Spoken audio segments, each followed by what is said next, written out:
On episode 226 of the Tennis Files podcast, you'll learn how to handle the pressure by changing your perspective with Vesa Ponkka.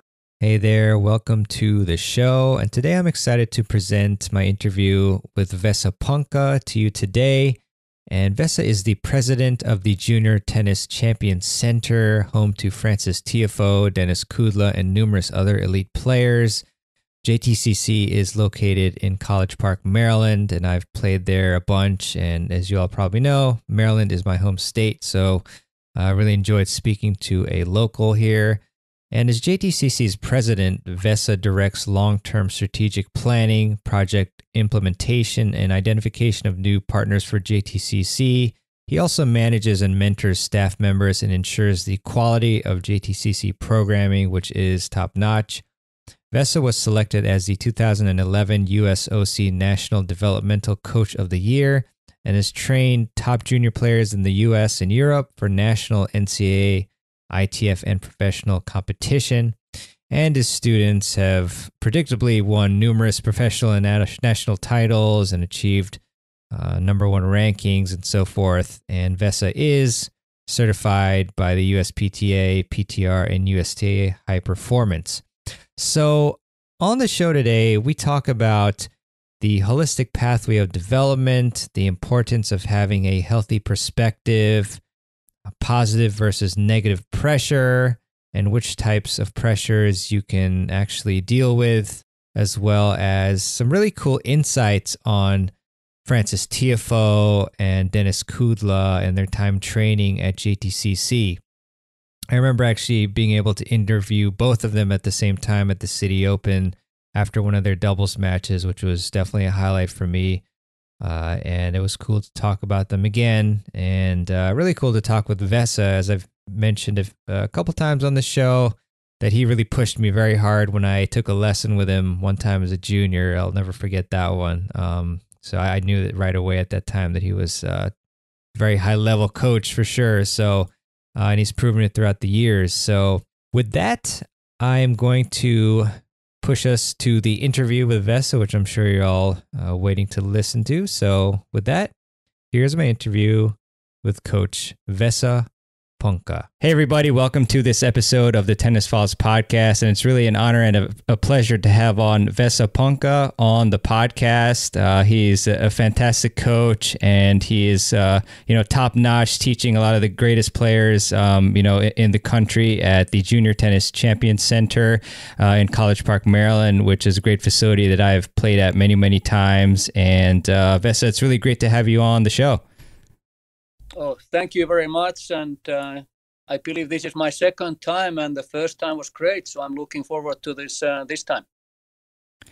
Thank you so much, Vesa. I really appreciate that. So my first question for you is just really curious about your history and getting into JTCC itself. So at what point in your career did you end up at JTCC, and then how did that come about?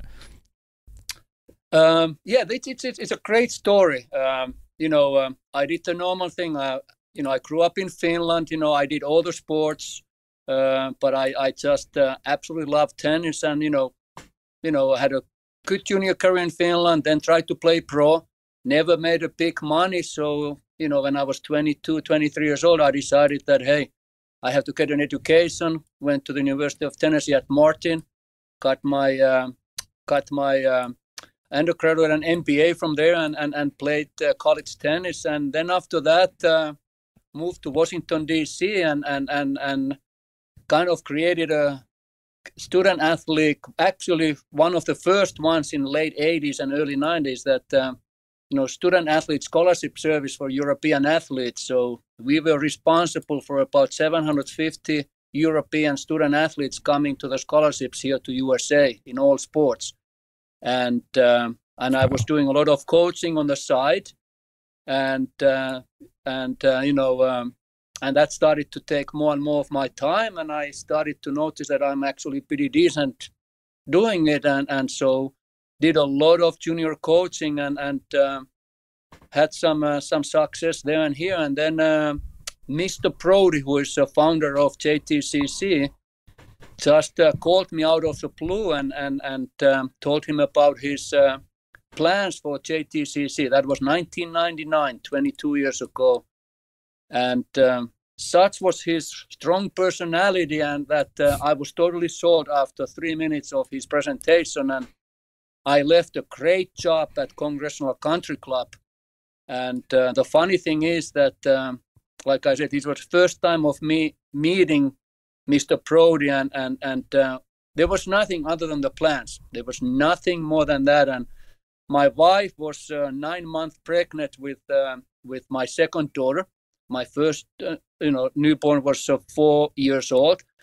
So I left a great job for this plan up in the air, and took a nice pay cut. And he just had a great vision, and I bought into it. And the last 22 years have been great, and that was one of the best decisions that I have ever done. But I still do remember driving home from that meeting and sweating and thinking what I'm going to tell my wife, that I just promised to go with a guy that I don't know anything about it. There's no tennis and there's nothing else on the plans. And like I said, she was 9 months pregnant. But it turned out to be the best decision that I have ever done. And, we have had a great 22 years so far. Yeah, that's amazing, Vesa. It's really cool to hear you go with your gut, and then obviously being very right, and helping forge one of the best training facilities in the country, if not the world. So I have a couple follow-ups. I guess the first one might help players like make decisions, especially those who are playing futures and so forth. I was wondering, what your thought process was. I know you mentioned a little bit about the financial aspect of when you were on the pro tour. And I believe you got to like the 600s or 700s, which is still great. But you made the decision that, I'm just going to go and coach. Like, what advice do you have for other people who are in this similar type of predicament? Like, what thought process to go through to decide whether to keep going for, a long time and having the toil, or just stopping and trying something else? That's a really good question, and thousands of young players go through it on daily basis, and so I have been through it. And my first advice is that you go after your dreams, you try your best, and you go after it. No regrets. You just do whatever it takes to make it happen. But then it's such a funny thing. The marketplace will give you an answer sooner or later. And you have to respect that one, and so that's we all know how expensive it is to play this sport. I played Bundesliga in Germany, and that helped me a lot financially, but still it's super expensive. And if you are not breaking to the higher level, it's just economically it's not possible to go on forever. My family was great, but unfortunately they could never really support my tennis financially. So I relied on federation, and then whatever little winnings that I was able to.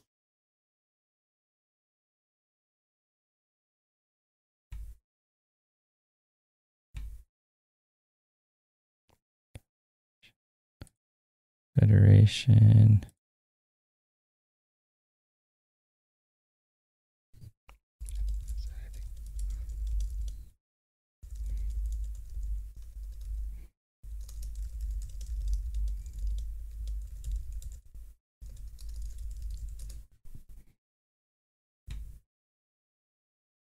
Hey, Vesa. Hey, did you lose me somewhere? I did, yeah, no worries. I think you were just talking about getting support from the federation, or a little bit before, yeah. So yeah, I was good enough to federation helped me out for a while, but it doesn't last forever. And then, like I said, my family couldn't really support me. So my point is that you have to listen to the marketplace. It's very rarely wrong. And, after 3-4 years, if you are not good enough, then simply you are not good enough. And you have to then, adjust your plans. And I was always interested in coaching. I always thought that playing tennis is the best thing in the world. But now I'm reversing my thinking. I think that the coaching and teaching is the best thing in the world to do. And then, playing is, of course, great too. But I always knew that that I want to get into teaching and coaching anyway. So it was fairly easy transition for me personally.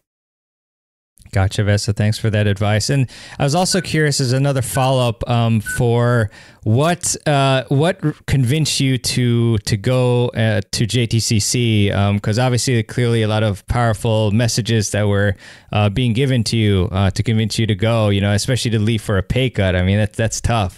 So, any insight on what was said there? I mean, look, I have always been a kind of a risk taker. I left Finland when I was 18, moved to Germany, and tried to make it there.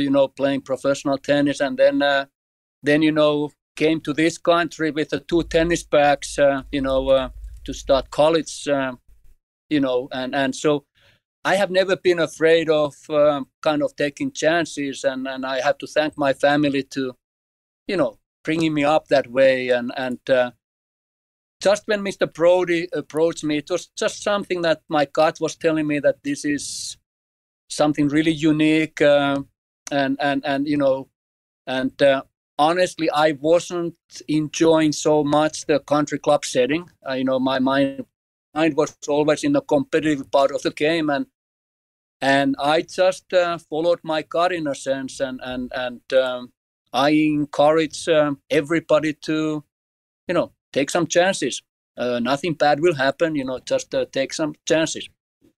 Yeah, for sure. There's always ways to recover if, worst case scenario happens.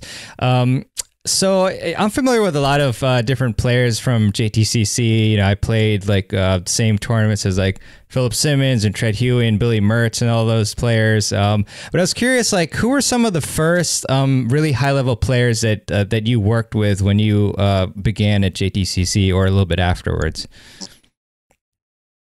No, I mean, those names you just mentioned, those were our first generation players, Philip Simmons and Treat Huey and yeah. We also had a Vera Svoroneva here, our first foreign player, and Vera was very successful junior and then in the pros, and it kind of just, then the next generation came out, there are some great players, Denis Kudla and Francis and Eleanor Peters and Pinsky brothers, and there just have been a lot of good players, and then Mitchell Frank, grew up with Dennis and Junior Orr and Tracy Capra. So we have been really lucky to have good, driven young people here to work with, and hopefully we have been able to help them out. Yeah, no, 100%. I'm old enough that I'm old enough and I'm lucky enough that I have seen actually 4 or 5 different player generations to go through, which is really exciting and great. I consider one player generation to be about 5-6 years. And it's great to see how, they grow up and they are, developing not only as a tennis players, but as a human beings. And that's actually, when I'm getting a little bit older and getting a little bit more mature, I'm actually putting much more value on that one than just winning Kalamazoo's and Orange Balls. Yeah, 100%, Vesa. Y'all doing a great job there. So I'm curious, with each successive generation, are there any particular approaches that maybe you either refined or changed over time because you figured out maybe this isn't working as well, or we could change it to do, to this type of approach? Anything like that? Yes, actually, that's a huge part of coaching anyway and teaching. You need to be able to read the situations, and we always have to remember everybody's an individual, and you have to find the ways to best to push, the right patterns and find the way not only to teach and coach, but to motivate, and then hopefully in the end to inspire. And over the last 22 years at JTCC, I mean that I have personally done every mistake under the skies. I mean that there's no question about it, but I like to think that I have been smart enough to learn from it, so I don't make those mistakes too often anymore. But the biggest thing is that, early days we were thinking that we create a system or model, but actually I have really learned that you have to respect the individual player and their needs, and you have to have a solid fundamentals how you coach. But then after that, when you got to just learn to look at them as an individual. So that is the balancing act that is difficult, and so many times we fall in love with our own systems and models. But you have to look at the players as individuals. They have their own needs. As long as the fundamentals are taught well, the good things will happen. Yeah, 100%, Vesa. I've heard that approach is so integral to success for each student, and everyone's different. But how do you actually do that? Because you have hundreds or thousands or whatever amount of students that you have to cater to. So what's the secret to being able to individually cater to each player's needs? Two things. When we started it, one of our first decisions, and maybe the most important decision that we got it right, was that we figured out 22 years ago that every successful player, they have a driving force behind them. And we tried to create that kind of system. So we started from day one, we started our mentoring. And over years, we have really, adjusted it. But the mentoring is extremely important. So how we do it is that the coach have, depending on the experience level, but, they have somewhere between 2 to 8 to 9 to 10 players that they are mentoring. What that really means is that coach is responsible that all the technical, tactical, physical, mental, emotional planning work gets done. It doesn't mean that coach does it all by himself or herself. It means that mentor is responsible that those things gets done. That coach and mentor is responsible that the player is learning and improving, but also that coach is responsible that the team will be there supporting, and our coaches work as a team. So it is a balancing act. And when they are younger, then we do a little bit more group mentoring. But we try to be clear with the message and making sure that the kids need to improve and they need to get better. And coaches have to feel the pressure to teach, and they have to understand that the players have to improve. That all the time and money that has been invested, we all know how extremely expensive this sport is here in USA. Look, the fact is the players have to improve. They have to learn. And that is a responsibility of the teacher, coach, or the mentor.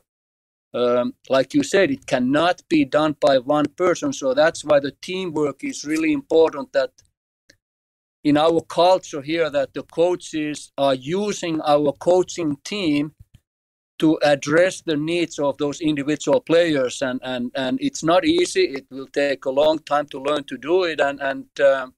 But that's how we try to approach it. But getting to the point that players feel like there is a driving force, and hopefully extremely positive one, that they can rely on when it comes to their on-court and off-the-court development.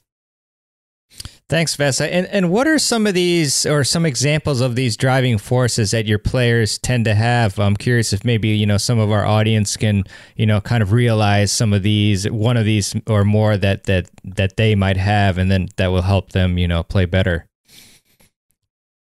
When I say the driving force, I meant kind of the support and the people around them. And, that's what I meant, that everybody needs help. And of course, the parents are the number one source of that one, but then the great teachers and the coaches can really be in a position to have a huge influence on the kids. So that's when I talked about the driving force behind the player or behind an athlete. Gotcha, Vesa. Appreciate that. And then, with your top players, I'm curious, what a typical day of training. So, Tread or Denis or Frances, what are they usually? What does a typical day of training look like? From the tennis court to the gym to mental game exercises. What does that look like usually? Again, it depends, but basically, it's a lot of work.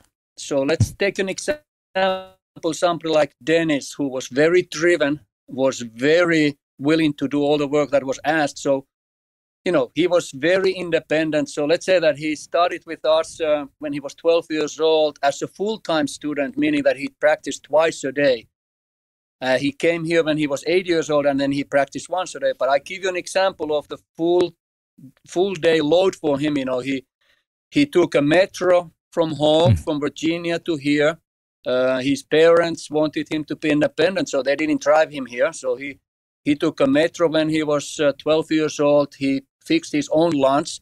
So he got here to our school about 7:45, did school for 2 hours. Then we have our first training session at 10 o'clock, go about 90 minutes or 2 hours. Then again, back to the school for another 2 hours, have a lunch there.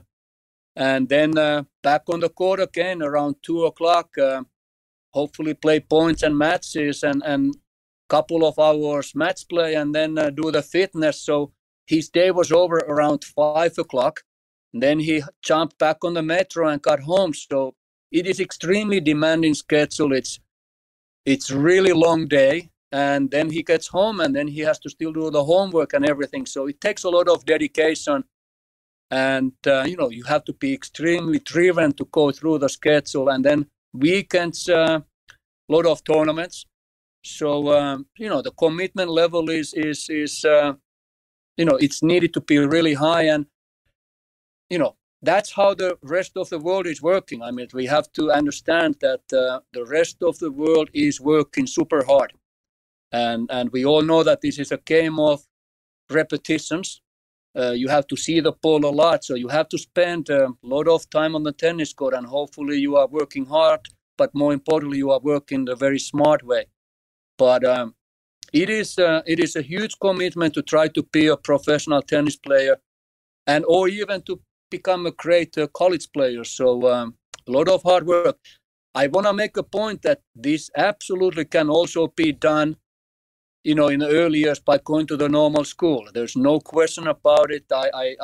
We have had plenty of great players that finished their high school, normal school, and still did extremely well. So it can be done both ways. But even after school, you have to be prepared to train 3 to 4 hours, because that's what your competition is doing in Europe and South America. So, those are the loads that you have to be able to put in when you are junior. Thanks for that insight, Vesa. And yeah, you reminded me, of Denis, because I interviewed him on the podcast at episode 100 something, and I just was really blown away by his level of commitment and the metro rides in particular. And again, I have a sense of what this answer might be, but I'm curious, on average, how much time do you spend on the mental game with your players, comparing that to, the physical and the on-court and all that stuff? If there's any sort of, average number, or does that just vary depending on the player? Of course, the easy answer is that it depends. But let me try to be a little bit more specific. I feel, and our team feels strongly that, all these parts of training that hopefully will create this comprehensive training regime is that they are interacting well together. So I'm not a big fan of, let's say that you go to the dark room and you are listening to the whale music and I'm going to be good. No, I do not believe in that one. I believe that this mental work is done on the court a lot, and it's basically we are talking about mental discipline and focusing skills that needs to be learned, and concentration skills. So we try to do as much as we can on the court, creating situations that will stimulate players to be in a tough position. We believe that we try to take the kids out of their comfort zone and then help them way back into it. And of course, there has to be an individual approach, and that's when the mental coaching and the mental expert will jump in, and they can spend some one-on-one time. And when there are some deeper issues, which we all have, So to answer your question, it should be everyday topic that is discussed, and it's an everyday process that you have to pay attention to it. Not that you have a mental class, from 3 to 4 once a week or whatever. That's one way to do it, but I believe that you get the best results when it's a part of daily workload, and it's a part of the process. Yeah, thanks for that, Vesa. And I guess that kind of leads into what we talked about a little bit, in our pre-call before we, started chatting on this podcast. Well, you mentioned the holistic pathway of development. So I wonder if you could talk more about that and why that's so important for the success of your players. No, that's my favorite topic at the moment. I know that holistic approach is kind of the in word at the moment, but I would like to give a little bit background. When we started it, we were all about high performance. We were all about winning, and we did a lot of winning, and we did well. But as a player, you win a big tournament, and we all know how it feels the next day. It's behind you, it feels good, but there has to be something more than that. And I'm glad to say that, I'm 57 years old now, and I'm starting to mature a little bit. So I'm starting to see the big picture that actually we are really lucky, because I fully believe that tennis is the best sport in the world to teach really important life lessons. And I'm not saying it only because I'm a tennis player and it's my sport. I really think that the characteristics of the sport are absolutely fantastic to teach the life lessons to the kids, and that's what we try to do, in a sense that we are focusing on the whole kid, the whole player, not only as a tennis player but as a human being, because again, the younger players, younger kids, everybody has their own timetable. You don't try to everybody to get to the next level at the same time. They have their own timetable, and you have to respect that one. So, it's really important that we look at it, that what is the best for the kid as a person and not only as a tennis player. And I'm totally convinced, and I'm lucky because I have data from the last 22 years here at JTCC, that when we can achieve to get a player a really healthy perspective, not only about the sports but about life, I'm convinced that those players actually handle the pressure much better, and as a result, they will do more winning. Their pressure tolerance is much better. Their pressure management skills are much better when they have a healthy perspective about the life, and they the hitting the tennis ball is not the only thing they do. They are normally very good academically, it goes hand in hand. So I feel that the more time we spend making them really well-rounded young student athletes is actually going to improve their tennis skills, and more importantly, the pressure tolerance will go through the roof, and as a result, they will win a lot. And it's a nice positive cycle that just keeps on going on. So that's kind of what we are trying to do. It's a lot of work. But it's fun because you know that you are doing something really important other than just making them to hit some great forehands or backhands. So there's an old cliche, when people ask coaches, how the kids are doing, and you answer that, hey, ask me in 20 years. But it's really true, and I am really big on, so-called teacher's mentality with our coaches. I do not want to hire anybody who doesn't have a teacher's mentality. That means that, you think like a teacher and you teach like a teacher. And it's a very unique mentality and mindset, which is, difficult to live with on daily basis. But that is really important to us. Brilliant stuff, Vesa. So yeah, a couple follow-ups on that. First off, I'm curious, how or what signs are there for you to determine whether like a prospective coach actually has the the skills that you're looking for to be able to teach the students how you would like? That's a really great question, and I hope that I'm getting better with that one. I think that we will never master it, but it's interesting. You can look at it in a way that when we are players, we are taught to be selfish, but as a teacher you have to be unselfish. When you are a player, you are taught to be kind of arrogant. When you are a teacher, you have to be humble. When you are an athlete or player, you are taught to be coached to be kind of you are a taker, and when you are a teacher, you have to be a giver. And when you really start to think about that one, that is a 180-degree mental shift that has to happen. And that's why it's sometimes very difficult for great players to become really good teachers, because that shift is very difficult to do.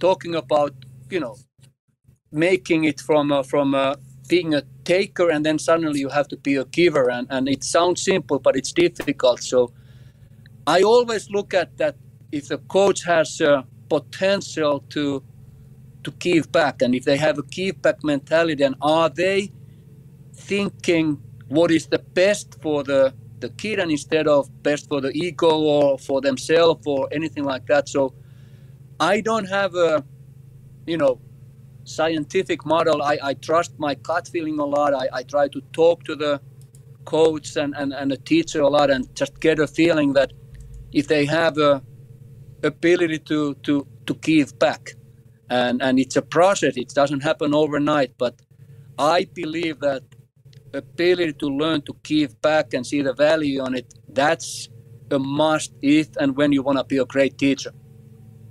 Yeah, very invaluable there. Thanks, Vesa.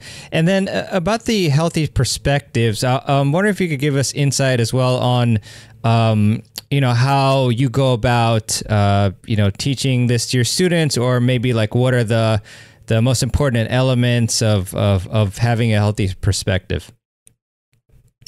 No, that's we have done a lot of work on that one, and we do certain things, and I like to think that they are working great. And it's my recommendation, and a lot of coaches and tennis centers would at least consider it.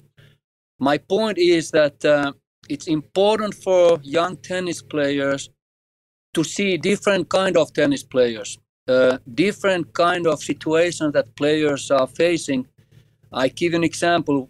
We do a lot of work with the Special Olympic athletes.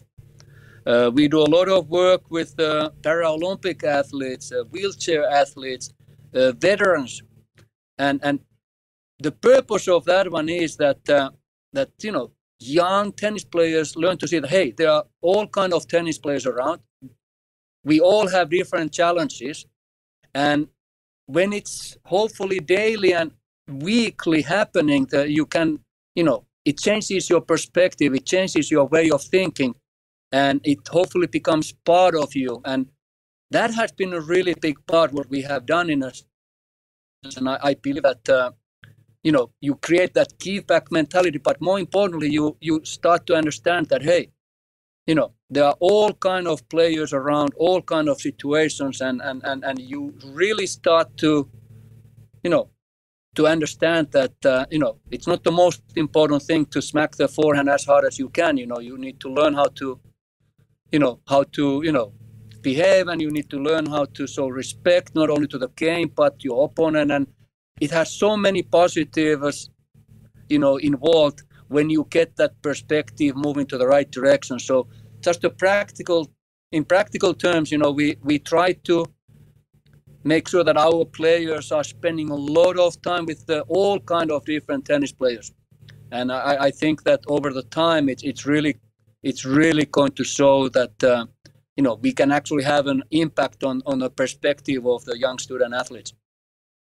Yeah, that's really brilliant, Vesa, because, there's some times where maybe I'm having a tough day on the court, and then I remind myself to be grateful that I'm even able to play, where a lot of people are not able to play, a lot of countries, there's no courts and things like that. So it seems like when your players are exposed to, Special Olympics players and Paralympics players and so forth, they have that gratitude that, they're maybe more capable of doing, certain things, or at least, athletically. So I think that's really a brilliant thing. And so then how does that contribute to the type of, as we talked about again before this podcast, like positive versus negative pressure? How does that all pan out there?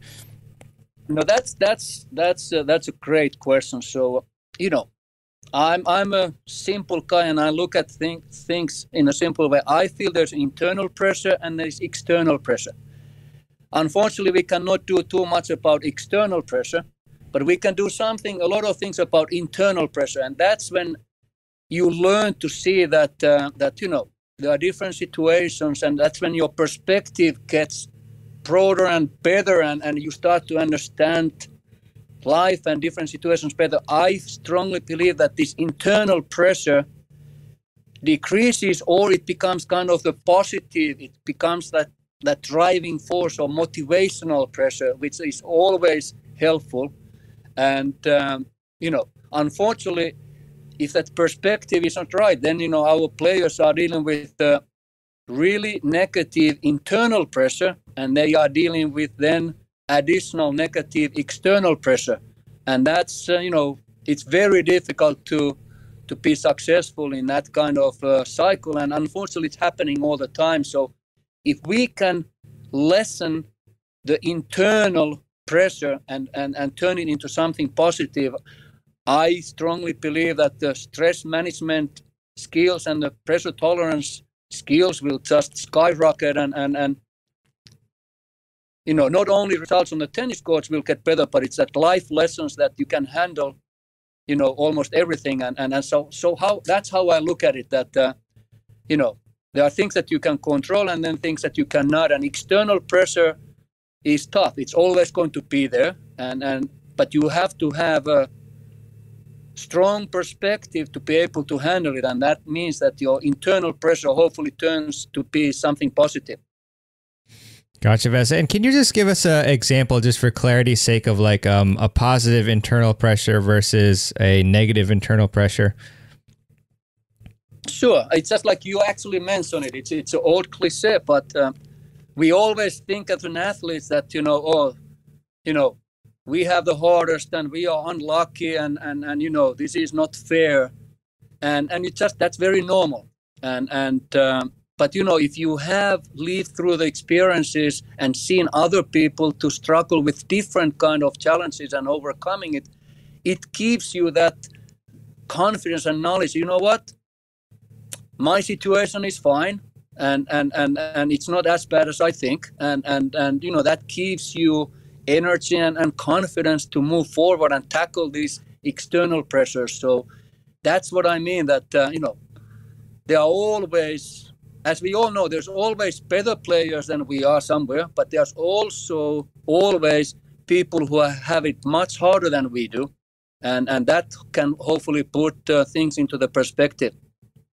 Yeah, for sure, Vesa. And in addition to having your players, congregate with Special Olympics and Paralympics and so forth, players, are there any other techniques or things that you do to further, alleviate the internal pressures?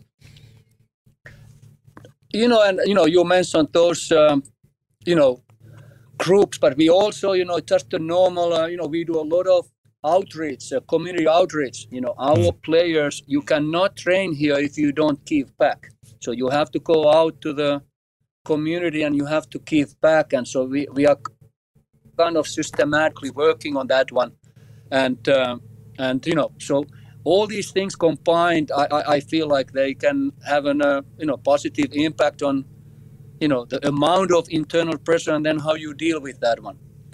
So we all know that this game is it's really rough. It's really tough mentality-wise, because there's so much losing happening. There are so many disappointments that happens in every match, and you just have to hopefully have a perspective to deal with that stuff and keep on going forward.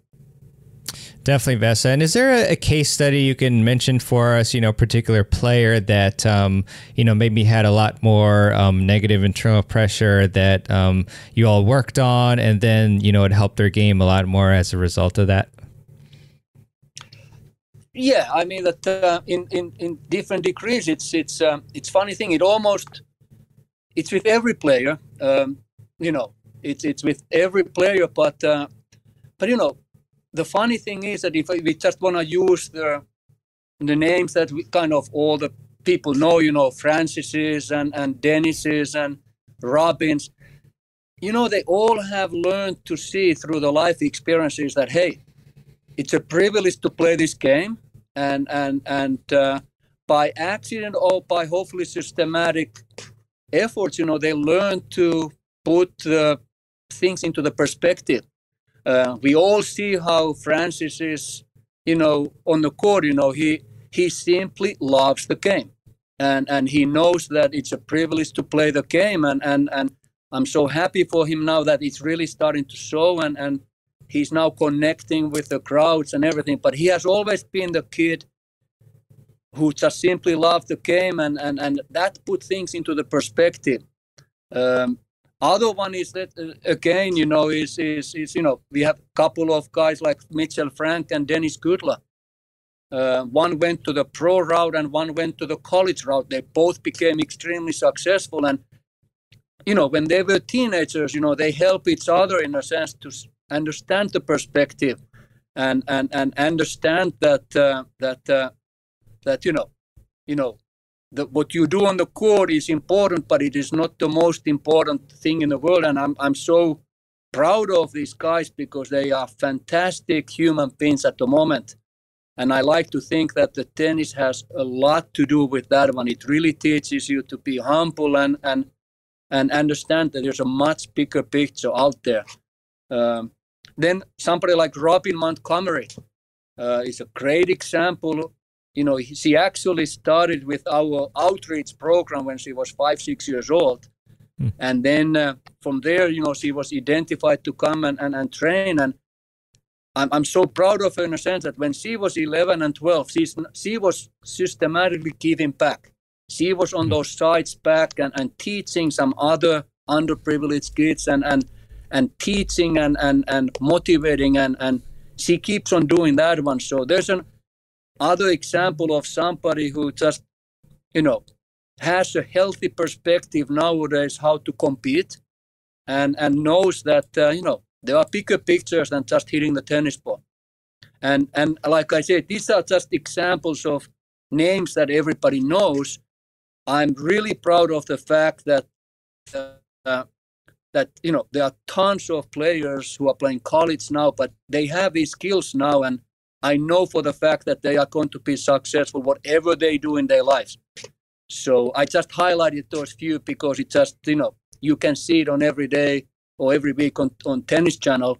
But I can tell that, these players, one of the reasons they are successful is because, they really have a perspective what they are doing and how they are doing things, and it's really paying off at the moment. Love that. Love hearing that, and big respect to your programs and requiring community outreach. I think that's it's amazing. Obviously, as you mentioned, a lot of people love to hear about the top players. So I am curious about Frances, of course. During his time at JTCC, and it's interesting that actually my former teammate had coached him for a while there. But what were some of the biggest things that you all worked on with Frances, like that you think really made a huge impact on his game moving forward? I would love us to take all the credit in the world that we created Francis, this and that, but unfortunately, I cannot do that. It's one thing that we did do is we created an environment that he could really, develop and create this love of the game. I think that is one of the biggest things that, Frances is one of the players who loves the game more than anybody else. The tennis was his best friend, and he took a great care of his best friend. He spent so much time against hitting the ball, and we try to encourage that one. It's not only, I always remember, and I have talked to, one coach who was really helping him a lot was Frank Salazar in a later part of Frances's junior career. And we always remember when Frank was working with Denis and Mitchell, and, when those guys were like 14 years old, Frances was like 9 years old, and he was just sitting on the tennis court, his feet didn't even touch the ground, and he was just observing and learning and just, paying so much attention. And then after that, he would go and hit against the wall. And so, that is kind of the environment that, I don't want to take a credit that we designed it that way. It happened to happen that way, and we kind of acknowledge that one. So now we try to create the environment that kids have a chance to learn from other good players, and they get that self-belief that it can be done. And then we encourage them to go and practice and train and hit against the wall and learn to make mistakes and learn from those mistakes. So kind of that freedom of making mistakes. And that was Frances, he's a great big moment player at the moment, a big point player. When he was a junior, he was absolutely one of the best in the world to play the big points, because first he had a good perspective, but again, he just loved the game more than just winning or losing. And that kind of has helped him a lot. Thanks for that, Vesa. And speaking of big points, I mean, that's obviously like a huge question. A lot of players are asking, how can I play clutch in the biggest moments and things like that? I mean, do you have any advice in that regard for a mostly amateur audience here? The first superstar in tennis was Bill Tilden in 20s, and he wrote a book 1926 called Match Play and the Spin of the Ball, and it's an absolute classic. And in that book, Bill Tilden wrote one paragraph, and it says that the purpose of this game is to use your strength against your opponent's weaknesses under the pressure when the points are big. And that was 100 years ago, and it is totally 100% true still to this day. So, you have to understand that, what are your weaknesses and what are your strengths, and then, use it against your opponent. We used to we tell our players that in the middle of the first set, when you already have hopefully played 2 to 4 games, you have to be able to answer 6 questions. And those questions are, number 1, how you are winning the points. Number 2, how you are losing the points. How your opponent is winning the points. How your opponent is losing the points. And then what your opponent likes to do and what your opponent doesn't like to do. Those are the 3 questions. They sound simple, but it's not. And you have to have an answer to those ones, because when the points start to get bigger, you want to use your strength against your opponent's weakness, and you want to make your opponent, to deal with the pressure with something that they might not have a lot of confidence. So, simple terms, find out what is the weaker side, put pressure on that weaker side. If you can do it with your strength, that will be even better. Got it. Thanks, Vesa. So besides watching, match footage of your opponent, how do you instruct your players to be perceptive about their opponent's weaknesses? What are some methods that you like to use? Like I said, if the player has been coached and taught well, and they are problem solvers, you know what, they can pick up these things already in the warm-ups, and like I said, in early couple of games, you will find out, what the opponent likes or don't like to do. I mean, the oldest trick in the book, if you don't know anything about your opponent, and this is the first time you are playing, in the warm-ups, drive the ball hard to the middle, and your opponent will always turn to the side that they like the most. So, if they turn to their backhand side, that gives you an early indication that, hey, backhand might be their favorite shot. So just, paying attention and then especially in the bigger points early in the match, check it out, what they like to do and what they don't like to do. Got it. Thanks for that additional insight, Vesa. So, when I go into JTCC and I play my USTA League matches, I always see the banner that says "Trust your training." I'm sure you've explained this before, but what does that actually mean to you and your players? Wow! Now you asked a question that is so loaded, and it's It will take about 3 weeks for me to explain it, but I give you a little background.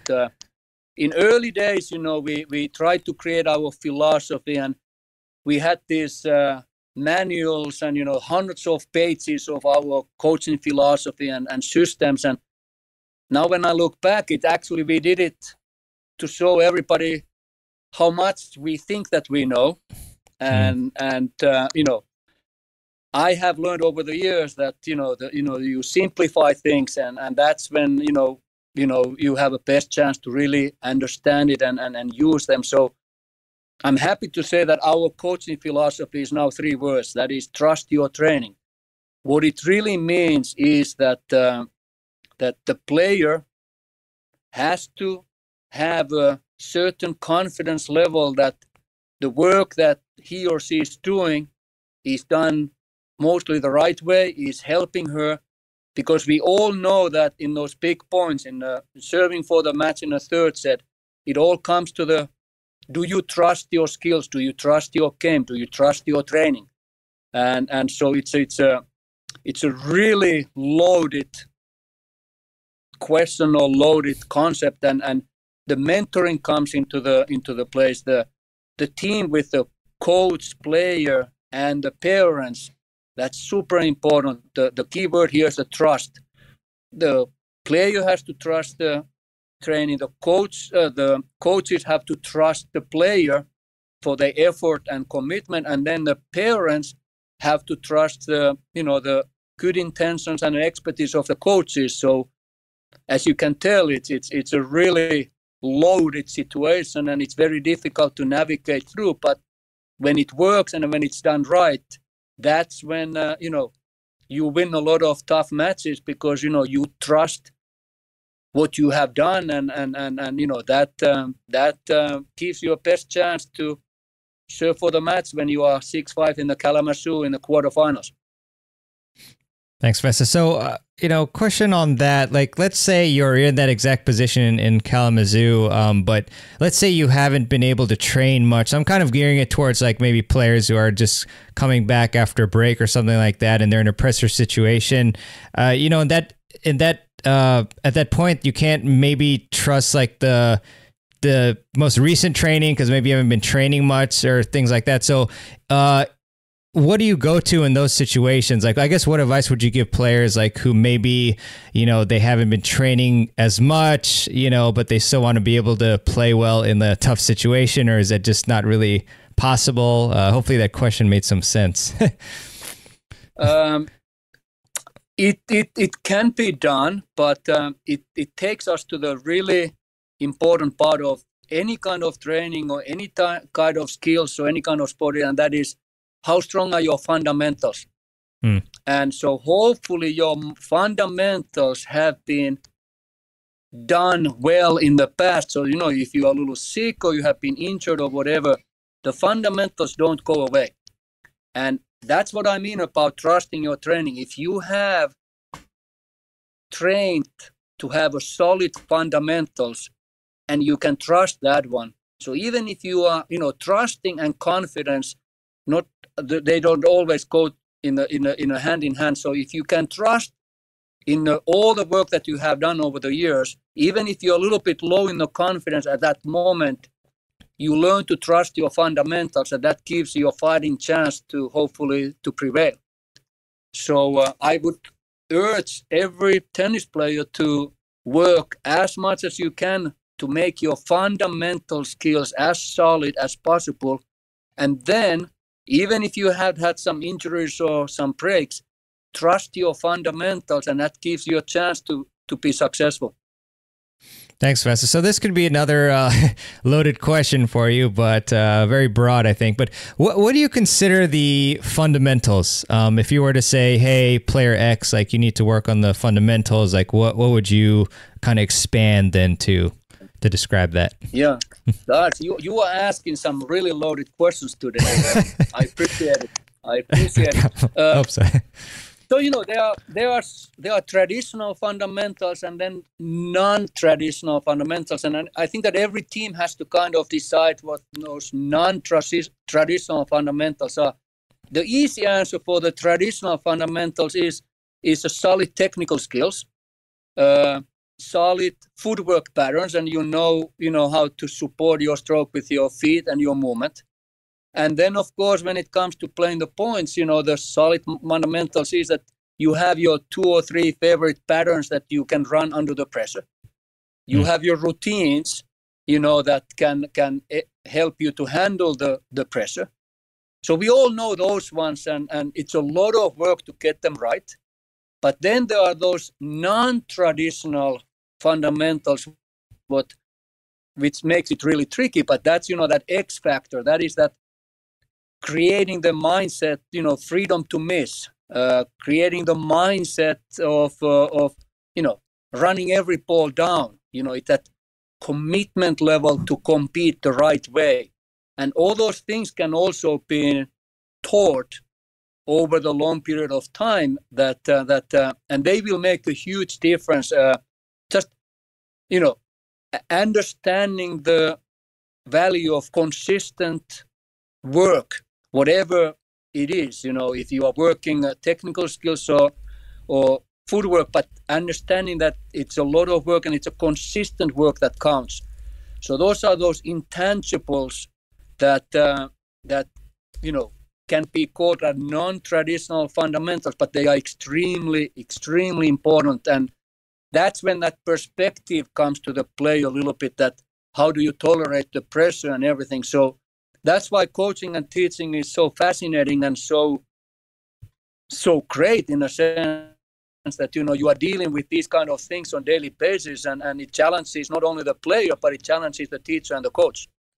But strong fundamentals, will give you a chance to be successful, whatever level your talent can take you, or whatever level you think that you are going to try to reach.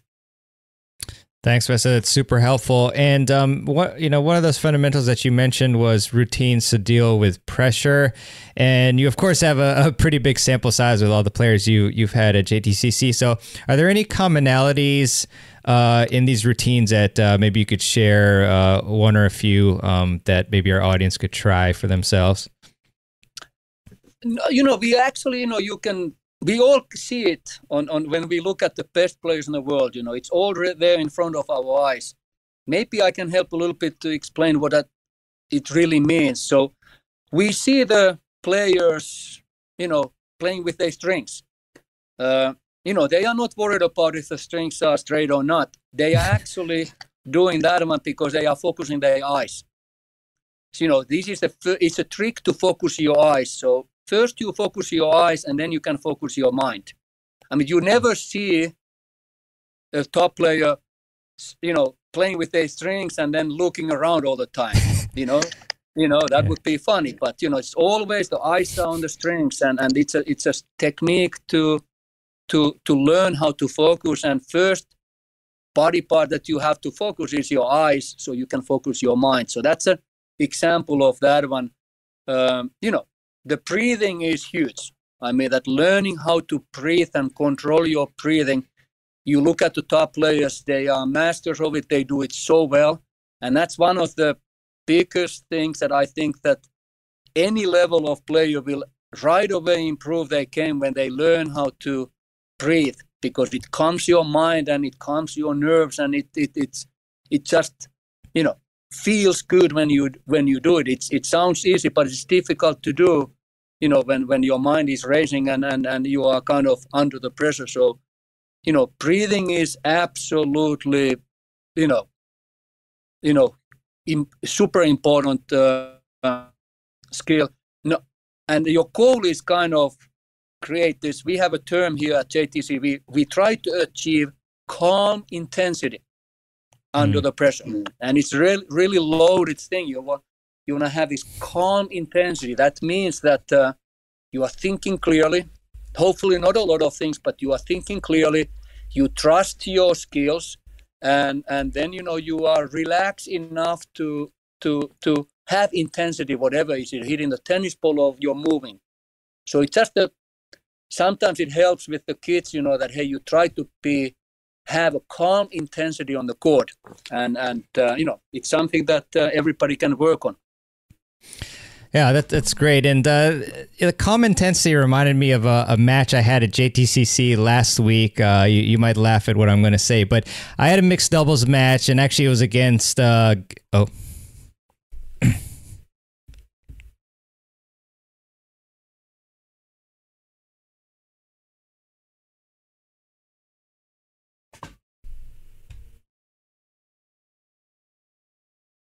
for 10 seconds. Yeah, no worries. We will edit all this, so it's all good. You were telling about your match last week. Yeah, and you changed the glasses. I see. Oh, okay. No, I had to do some work with my phone. So. Oh yeah. Cool. I'll restart it. So yeah, Vesa, speaking of calm intensity, you may laugh at this story, but I was actually playing a mixed doubles match at JTCC a few days ago, and actually it was against Gabby, from your facility. Oh, okay. So she's, great player. So it was mixed doubles, and we were in the third set tiebreaker at 5-all, and I poached and hit a volley winner, and then I yelled very loud because it was kind of an intense, obviously close moment, and then after that point, our team didn't win another point, so we lost 10-6 in the third set. So I was curious. I'm wondering a selfish question. Is it bad to let out too much energy? Like say if you hit a winner or you win a big point, like can that actually mess up your play by making you more nervous or too amped up or something like that? That's a really, I think that happens to all of us, and it's really, that's a great question. To answer that one, if you overdo it, it can work you out internally in a sense. You get either too excited or there's a too big of a release. And then, then you don't have that balance of calm intensity. But one other thing that I really want, especially young tennis players, to consider, if you start to pump your fist against in front of somebody's face, and if somebody's a great competitor, you actually motivate them a lot. And I would tell the young players to be aware of, don't motivate your opponent at the big points. So I'm a big fan of showing positive energy, but don't overdo it because it can mess up your internal balance in a sense with that calm intensity, but it can also absolutely motivate your opponent, and you don't want to have a super motivated opponent when the points are big. So you have to learn how to find the balance. But I do like it when the players show good positive energy, but you have to be aware because it can backfire. Oh, thanks, Vesa. Yeah, good insights. I don't think that was the only thing that made us lose, but I did feel a little bit different after the big yell. I'm sure happen. The front desk probably heard me. But Vesa, a couple more questions for you. I'm curious. You obviously have learned so much about the game, and you've put your ego aside. So I'm curious about if you might have 3 books or resources that you would show a friend to help them improve their tennis game. Okay. Right top of my, I think that I think that for somebody who really is a student of the game, check out Bill Tilden's Match Play and Spin Off the Ball. It's fascinating that it was written 100 years ago. And there are a lot of fundamentals that are still totally relevant nowadays. Then for the junior players, I'm a big fan of Brad Gilbert's Winning Ugly. I think that it's a really practical and simple book, and the power of it is in it's so simple and common sense that we sometimes try to make things too complicated. And I think that Brad absolutely hit a home run with that book, and it's a great resource for any tournament player. And the third one is that this is a little different, but I would encourage. I hope that players have kept the player diary, and I hope that they have been written things down over the years. And you know what? Go back to those old diaries and check out things. It will make you appreciate all the work you have done. It will increase your trust in your training, and it shows that, hey, it can show you the right things and the wrong things that you have done. So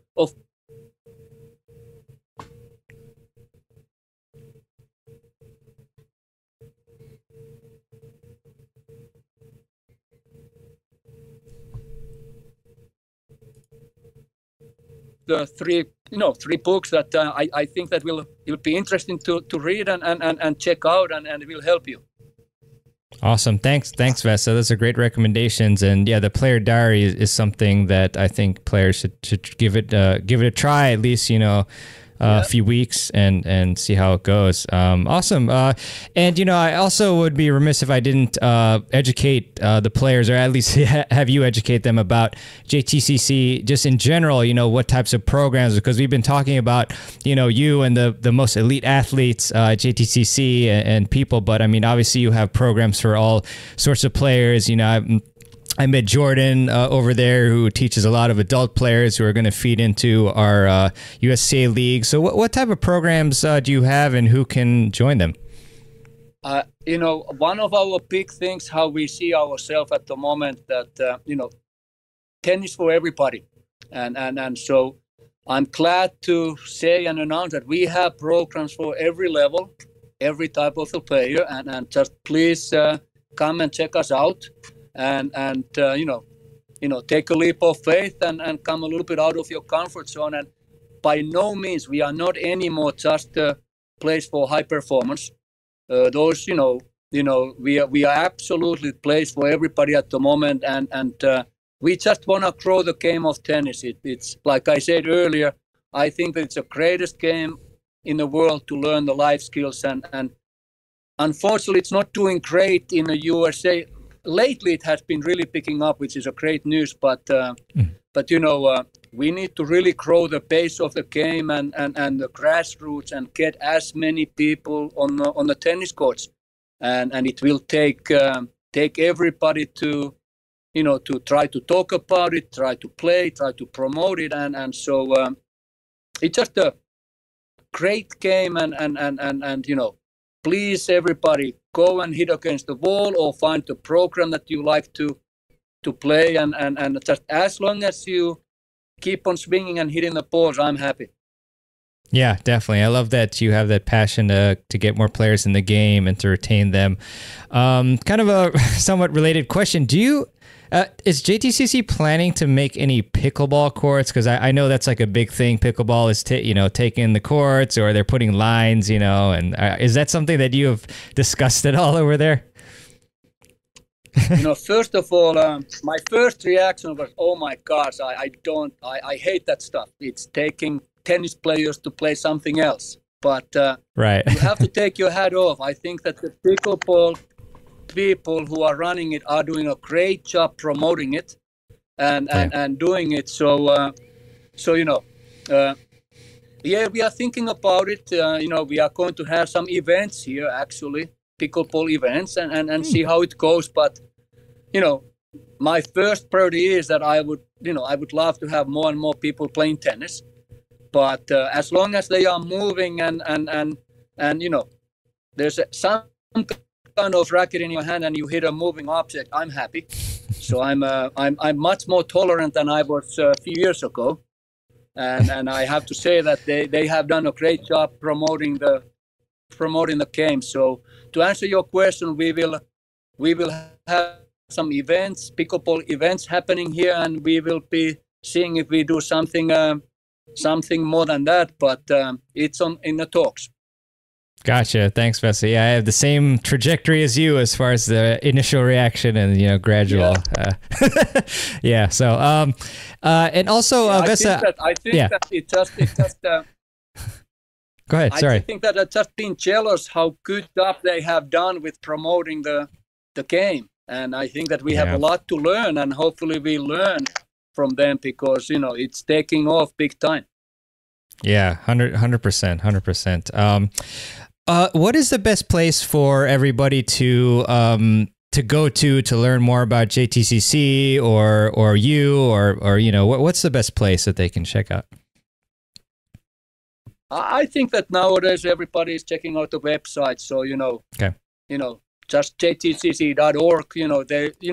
Hopefully it's informative and you can get some basic information, and then just to come by and come to see the place, and hopefully you feel the environment, that the spirit of the place is something that you like, and go from there. But the website is always the best way to check it out. Very nice, Vesa. And I have to ask you this just for fun. Do you remember giving me a private lesson? Maybe like 20 years ago? No, how old am I? So, yeah, maybe 20 some years ago. You know what? I vaguely remember, because the first time when we talked with the last podcast, you made a mention that it was super hard and super demanding. And I do have some mental picture of, somebody, just struggling through it and trying to figure it out, how to survive. So, I do have, I vaguely remember that. Very good. Very good. So, yeah, hopefully you enjoyed it, and hopefully you learned something. So. I did. I learned a lot, actually. I just remember you're saying feet always moving, and I think I only got one water break, but it was very good. Very good. Okay. So, okay. Yeah. Awesome. So, Vesa, thank you so much. I just want to give you the floor if there's anything else that you want to mention we didn't want to talk about, or just any closing remarks that you'd like to make. Again, I just encourage everybody to, leave the phones for the second and go and be active, go and hit some tennis balls. I mean, what is better than, hitting tennis balls with your friends or some other people, or, making connections, making human connections. I think that that's something that we need to do. And the times we are facing right now with the pandemic, I think that we all know tennis is one of the very best sports to social distancing, and so don't be afraid. Go to your closest club or the public courts and please keep on hitting tennis balls. That's all I care, is that we get more players to play this great game. Love that, Vesa. Thank you so much for that message, and 100% on board there. As you said, the greatest sport for life lessons, and it's amazing. Like if I play a match and I win, I feel great, and there's things to learn. Even if I lose, I get more motivated about what I can improve. And there's so many aspects to the game: mental, physical, just everything. So get out there and play, and.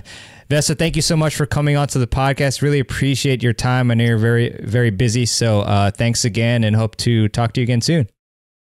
Thank you. And I appreciate what you are doing, growing the game. Thank you, Vesa. All right. I really hope that you enjoyed my interview with Coach Vesa Ponkka. And Vesa, thanks a lot for your time, and hope to get on the court with you and work on my serve and other parts of my game soon. And you can get any of the links that I mentioned during the show on the show notes page, which is in your podcast app of choice, as well as at tennisfiles.com/226. So that should be up, by the date of this episode, or at the most, it might be on Thursday. All right. And you know what? I forgot to mention my pun of the day, I guess, of the episode. Lately, I've been doing them just because I enjoy puns. So here goes this one. And this is very good to hear if it's before Thanksgiving. So the pun is, how do tennis players like their apple pie on Thanksgiving? Slice served. You may think I'm grasping at straws, but I think for some of you, you'll really appreciate that. And I do hope that you enjoy your apple pie if you eat that and whatever else you eat. So enjoy the holidays, and I wish you a great time with your families and your friends. And also, I would really appreciate it if you would leave a review for the Tennis Files podcast, and you can do that on Apple Podcasts or your podcast app of choice that you use to listen to this show. And last but not least, I would like to leave you with a quote, as I often do at the end of the show. And this one is actually by unknown. I'm sure someone said it, but I couldn't track down the author. But the quote is, "A wet person does not fear the rain." Really like that. A lot of times, we have all these fears, but once we actually give it a try, it's really not so bad. So that's a good one. Good one to bring up, that quote. So appreciate that, whoever wrote that. All right. Well, again, happy holidays. Have a great Thanksgiving. And I will see you on the next episode of the Tennis Files podcast. This is Mirabana Ranchad signing out.